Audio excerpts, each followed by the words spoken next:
Hi guys, welcome back to my channel and welcome to another video. So this video has been probably one of my most requested styles of videos. It's something a little bit different from my channel. I say it's a little bit different.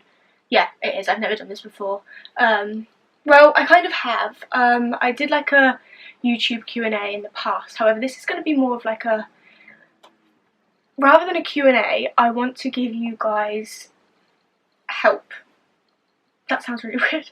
I want to give you guys as much information and as much help as I possibly can, as one of my most asked things, one of my most asked question on DM on Instagram is how I grew my YouTube channel, how I grew my Instagram, how I get collabs, how I get brands wanting to work with me, that sort of thing. And I know I answer a lot of Q&As and stuff on Instagram, however I thought that the best thing for me to do would literally just be to put together a video, not just answering your questions about how I got this collab, how I got that collab, how I do this, how I grew this, how I get followers, how I get people to notice me, stuff like that. Rather than doing that, I thought that I would sit down and just chat to you guys and give you my best tips, my best advice and stuff like that. I've been putting off doing this video for a really long time because I just felt like I didn't have enough knowledge. My Instagram grew very fast. I did not expect it, it wasn't planned, it just sort of happened. So I wanted to sort of give myself more knowledge before I came on here and started telling you guys how I did things. And then I sort of thought, well, everyone's journey is different, everybody's Instagram life is different, every influencer and YouTuber goes through a different path and does different things. So I thought that if now wasn't the right time, I don't know when would be the right time. So obviously everything I say in this video is personal to me and things that have worked for me, not worked for me, past personal experiences. So these things may not work for you guys, but I'm hoping that it can give you an insight into how things work and how you can build yourself higher up and just that sort of thing. So I'm really hoping that this video is informative. I have a feeling it's going to be quite long, and if it is, then I apologise, but at the same time you guys asked for this, so I'm going to do my best to keep it as short as possible. But if you are interested in seeing how to become an influencer, actually I can't really say that because this isn't going to make you become an influencer. I don't want you to watch this video and then think, right, I'm going to have 10k followers overnight, because you won't. Things take time and everyone's journey is different. Rome literally was not built in a day, guys, you know that, and I'm still not where I want to be. However, I'm very grateful for how quickly things have changed for me. So yeah, I've got really cozy because I'm actually cold, and I think you guys should get cozy too, because like I said, I feel like this could be a pretty long video. Get a little cuppa, get some chocky bickies and just relax really, because do you know what? Actually, get your notepads and pens, because I'm going to be giving you a lot of info here. Info that might work for you, might not work for you, might really help you. You might already know all the answers to everything I'm going to say. This might not be new information to you, and if it isn't, then I apologise that I can't be any more help.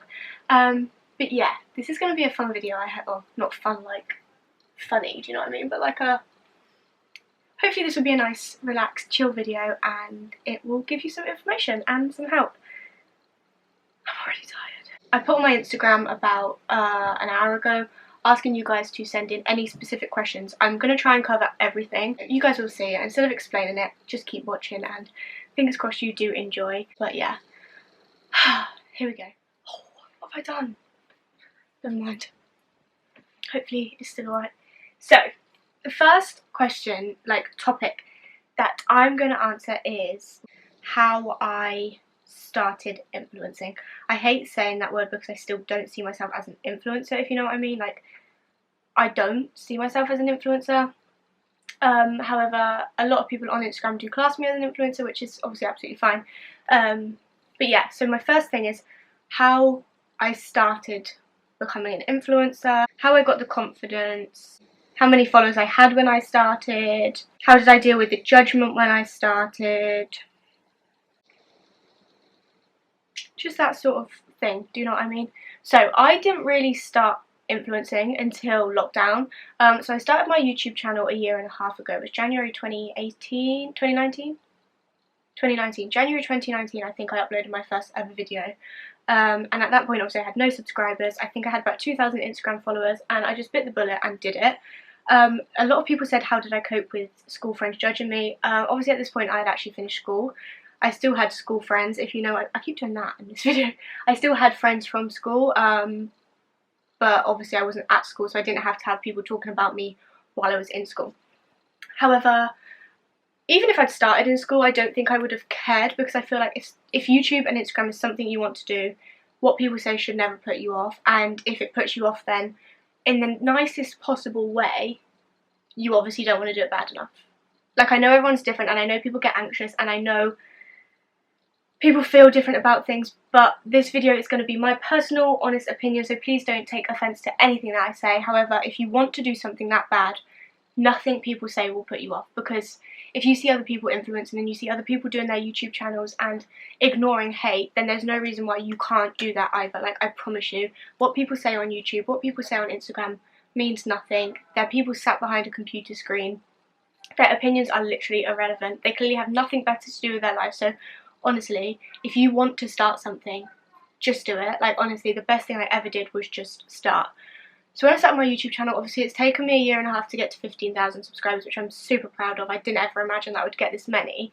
But I think a lot of people are more focused on Instagram at the minute, so I'm going to try and talk more about Instagram, because I'm more into Instagram at the minute, which was never the plan. I never really cared about Instagram, but since it started like growing, I've really gotten into it and I'm really enjoying it. So I think I'm going to try and stay focused more on Instagram. So I started influencing, I need to stop doing that, in April time, I think. Well, actually I didn't, that's a lie. I started gaining followers in April time. When we got into lockdown, I really started to try and push myself a little bit more. Basically, I got added to all of these things called engagement groups, which, can I just say, I don't recommend. Everyone's different, but I'm going to talk about them because they did help me. However, I don't recommend them at all. So I started getting added to engagement groups, which is basically just groups of like girls and boys on Instagram that want to get into influencing, and basically all it is, you post in there when you've uploaded a photo and you all follow each other, comment, like and share each other's photos to try and get your engagement up as high as possible, which is all fun and games. However, I found them very toxic. I don't know, it just sort of, I found them a bit toxic, so I don't really recommend engagement groups. However, if you're looking to build your Instagram, it is a great way of supporting each other and like getting your engagement up. Obviously each engagement group is very different. I was in a couple that was so lovely. However, when my Instagram did start growing, I just sort of left them and said to everyone that I'd still continue engaging with their posts if they engaged in mine. Again, everyone's experiences are completely different. I know that some people like swear by engagement groups and completely rely on them to get their Instagram following up, which is obviously absolutely fine. I just didn't really enjoy them. But yeah, so my Instagram started growing pretty quickly from then on, to be honest. I was gaining about 1,000 followers a week. I think maybe even more sometimes. In 1 month, I know that I went up 10k, which was just, I don't even know, mind-blowing. So yeah, I didn't really start from anything, to be honest. It's not like my YouTube blew up, so my Instagram blew up. It just sort of happened over lockdown. I was putting so much effort in, and I think a lot of people had so much time on their phone that Instagram was just a big thing at that time. So yeah, that's how I sort of got into it. Just luck, lockdown, engagement groups, and just putting a lot of effort in. I had to upload like 3-4 times a week. I was trying to upload every single day. But yeah, engaging in other people's posts is really important, because I think if you can make friends on Instagram and engage in their pictures, and then they share your pictures and you share theirs, you're just reaching so many different people. And yeah, I don't know, it's really hard, like, because everyone's experiences are different. But yeah, definitely like engagement groups if you're just starting out. Sharing each other's posts, liking and commenting, saving and stuff like that, and just really like promoting yourself. Just share your Instagram as much as you can, and don't be afraid to like ask people to share it. Like, just message Instagram, like girls that want to do Instagram, just like, hey, how are you, seen your page, love it, was wondering if you wanted to engage with me and we can like each other's posts and blah blah blah blah. I don't tend to do that anymore because my following is at a place where I'm like happy with. I mean, I was always happy with it, this was so unexpected, but I think when I was trying to hit 10k and hit 20k, I was very like reliant on people engaging in my pictures. However, now I sort of just, it is what it is. I'm happy with where I am. I'm really proud of myself, and if I don't grow anymore, I don't grow anymore. Do you know what I mean? But yeah, if you're definitely looking to get a higher reach and stuff on your page, I would definitely recommend just speaking to other people similar to you on Instagram and like supporting each other. How to stay motivated when it feels like you're not getting anywhere. So I feel like this is really relevant to now because my Instagram sort of has just stopped. I'm still gaining followers, but not as much as I was in lockdown. I was gaining hundreds and hundreds, sometimes thousands in days in lockdown. However, my Instagram sort of just come to a like stop, which is absolutely fine. It doesn't demotivate me at all. In fact, it's kind of relieved a lot of stress because I feel like when my Instagram was growing really fast, it kind of like just gave me all of this like feeling where I was like, right, I have to upload, I have to do this, because if I stop uploading, people aren't going to follow me, people aren't going to engage. And that's the thing with engagement groups, there is so much pressure that some groups have like 50 people in them and you had to like, comment, save every single one of their pictures whenever they uploaded, and if you didn't, you were like kicked out of the group, or people were like, well, I'm not engaging with you. So it was just a lot of pressure. So the fact that my followers have actually slowed down now, it's taken so much pressure off of me, and I just feel like I'm more like connected to my followers because I take more time in speaking to my followers rather than the people that were engaging with me through the groups. It's so hard to explain. But how to stay motivated, just know that your time will come. Like I said, Rome wasn't built in a day. You have to just keep going. Everyone's timing is different. Don't compare yourself to anybody else. If you see anybody else growing faster than you, it's fine. Just be supportive of them, because I promise you, your time will come. And also, if you feel like you're not getting anywhere, you are. It just doesn't happen overnight.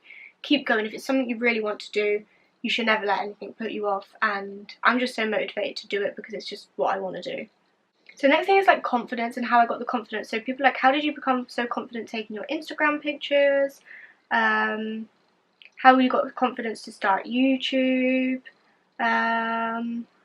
So how I got confident, I don't know, I've always been a very confident person. I've always loved being in front of the camera. I've loved being the centre of attention. That's just me being completely honest. I just have always been a very confident person. Like I said, Instagram and YouTube is something that I've always wanted to do, so I just sort of became confident because it was something that I wanted to do. I feel like confidence comes with time. The more used to it you get, so like taking pictures, I used to be so shy. I would take my pictures on my own in my bedroom. I'd set up my tripod, my phone, and a Bluetooth button, and that's only in the past couple of months, by the way, that I've grown so much confidence. But now I'm not bothered about taking pictures in public. I really couldn't care less. Most of the time I'm never going to see the people again. When me and Alex pop into London and get our Instagram pictures and stuff, like, I know that the people that are walking past looking at me are never going to see me again, so it doesn't really faze me at all. I'm less confident in places that I'm familiar with, so like in my hometown, I would say I'm definitely less confident just because, I don't know, it's just this feeling you get. But yeah, your pictures are going to turn out better if you're more confident. I've learned that the more confident you are when having your photos taken, the better your content is.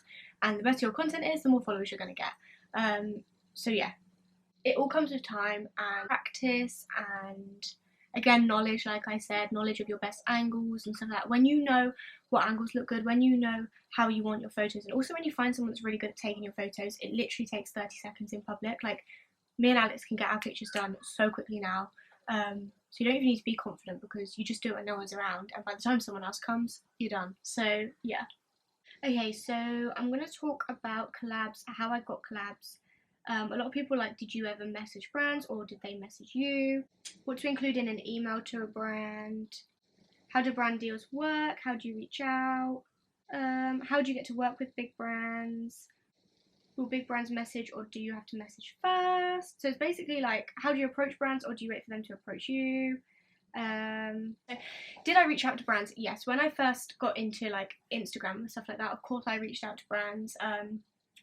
Obviously, I'm not gonna lie, when I like first started influencing, I was reaching out to big brands, and I was surprised at the amount that actually came back to you, because it's not about your following. A fun fact: brands want to work with people with a good engagement rate. And if you don't know what an engagement rate is, basically how many likes, comments, shares and stuff like that you get in comparison to your following. So say you've got 1 million followers but only 3 people engage, your engagement rate is going to be so low.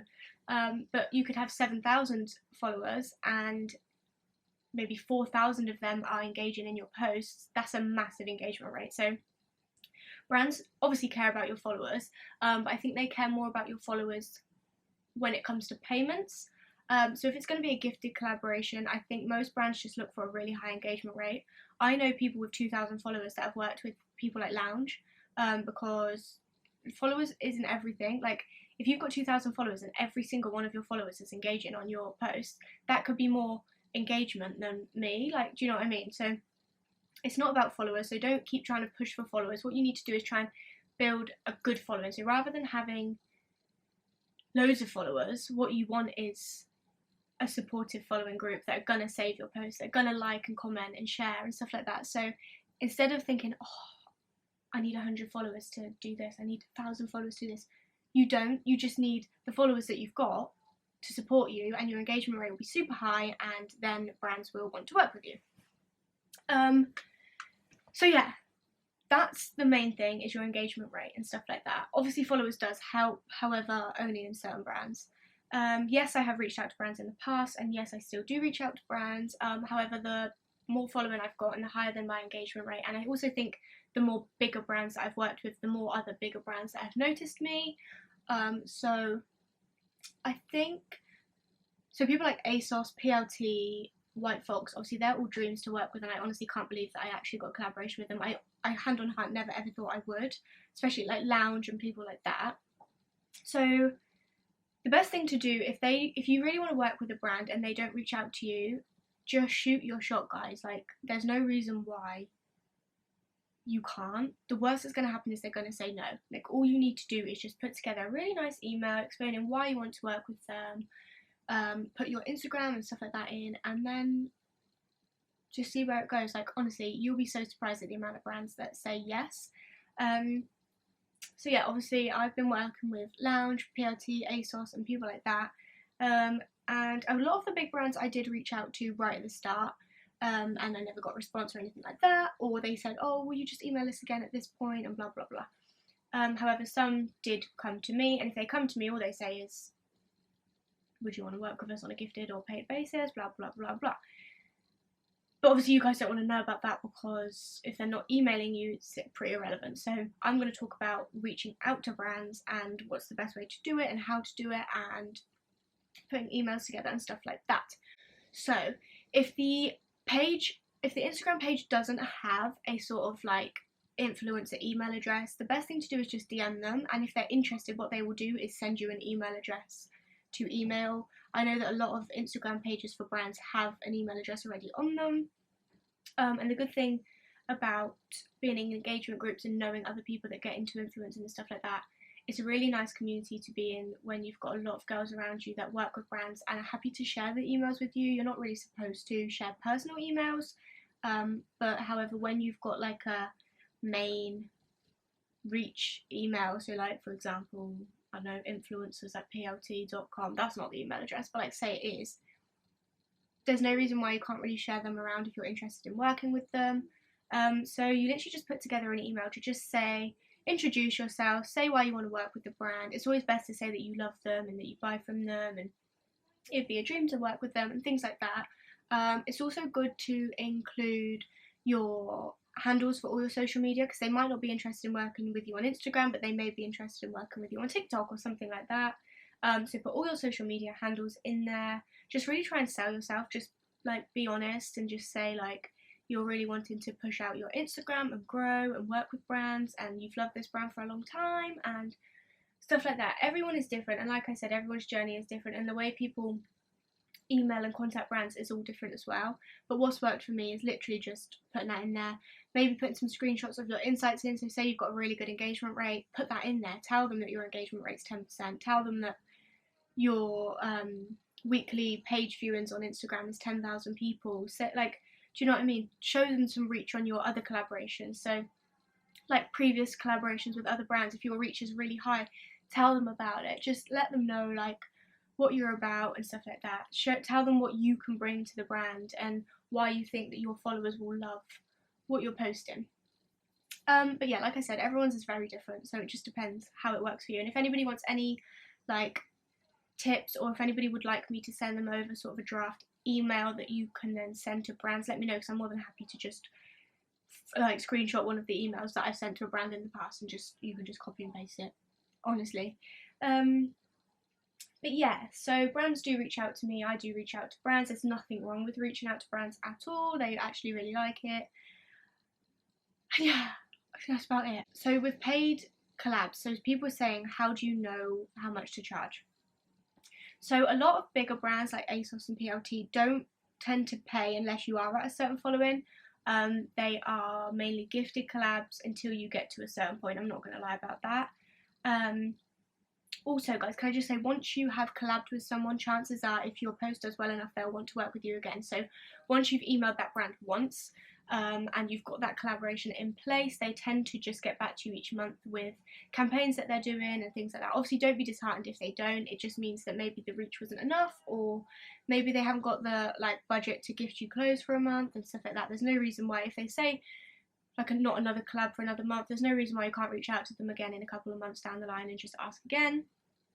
Honestly, guys, the thing I've learned from Instagram and YouTube is the worst that can happen is they say no, and there's nothing wrong with them saying no. You've tried, and there's no reason why you can't try again in the future.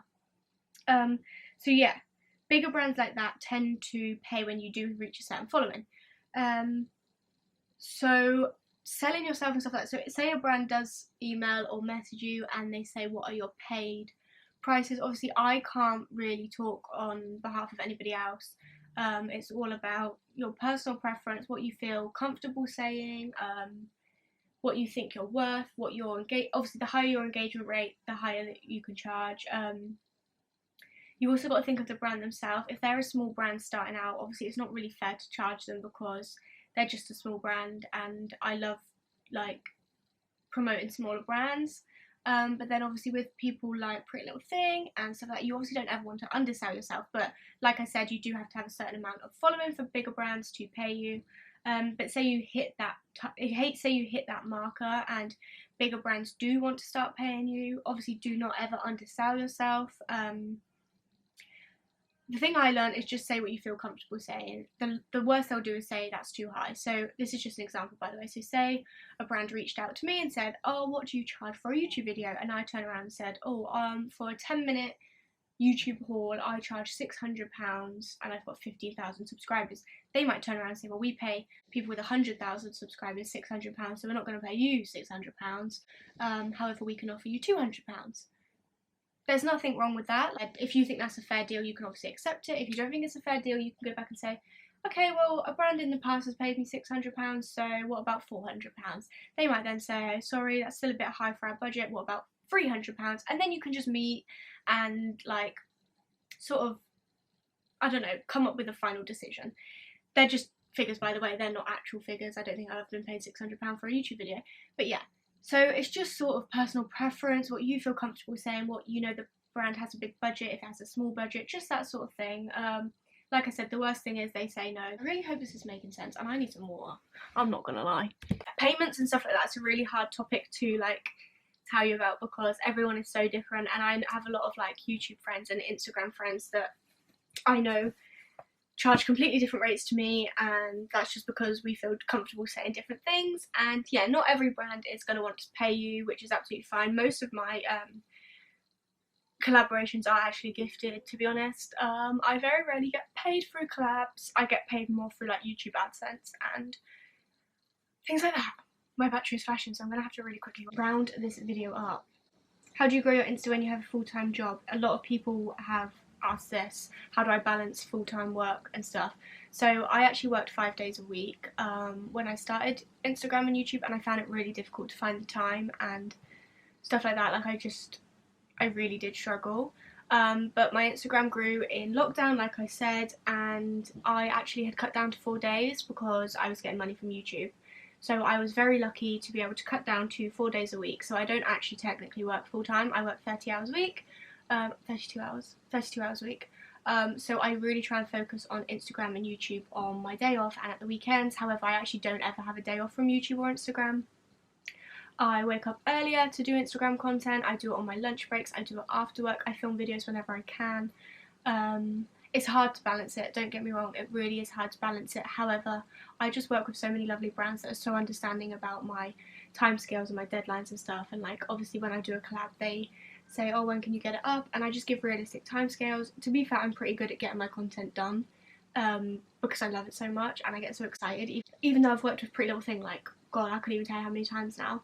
Even when their stuff comes through the post now, I still just want to get it done straight away because I just love working with them. And yeah, I've had a lot of compliments from brands, especially like people like Lounge really are grateful for how quickly I get my content done. But yeah, like I said, if it's something you want to do, you just do it, because it doesn't feel like work, it doesn't feel like a job, it's just like a hobby. So I work all day and then I do my hobby in the evening, which is YouTube and Instagram. It's hard to balance it, but I make it work because it's something that I really love doing. I feel like I've been talking for ages, but I'm not sure if this video has been any help. But like I said, please do just message me on Instagram if there's any sort of information, advice you want. If there's a draft email that I can help you with, let me know. If there's a brand that you want to work with and you'd like some advice, or would like me to help you write the email or help you reach out to them, please do let me know, because I'm more than happy to help anyone. I feel like I'll do another one of these videos in a couple of weeks, because I want to show you like how I edit my Instagram pictures and how I take them and things like that. And I just love doing these little chatty videos. So this could be a part 1. Maybe I'll do a part 2 of how to become a influencer. Do you know what I mean? But yeah, fingers crossed this has been quite informative. I feel like this is going to be a long video, so yeah, I'm definitely going to do part 1 and part 2. But yeah, I hope you guys have enjoyed. I hope you're having a lovely evening. Please remember to message me. And if you are thinking of influencing, my biggest piece of advice is just go for it. What's the worst that can happen? If it doesn't end up being a job, if it end up not getting any money for it, if you end up not really gaining followers, who cares? If it's something you want to do, if you enjoy taking pictures, if you enjoy the Instagram lifestyle, just do it. And if it's something you really genuinely love doing, the followers and the money and stuff doesn't matter. To me, it doesn't matter at all. I've hit 26k and I'm so happy, and if no one ever followed me again, and if no brands ever wanted to work with me again, I would still do Instagram and post Instagram. Guys, my camera literally died whilst I was speaking, so I'm just gonna finish this video off here. Just wanted to say I love you all so much, and I really do hope this video has been helpful. Part 2 will be coming very soon, so keep an eye out for that. And I love you all very much. Ciao.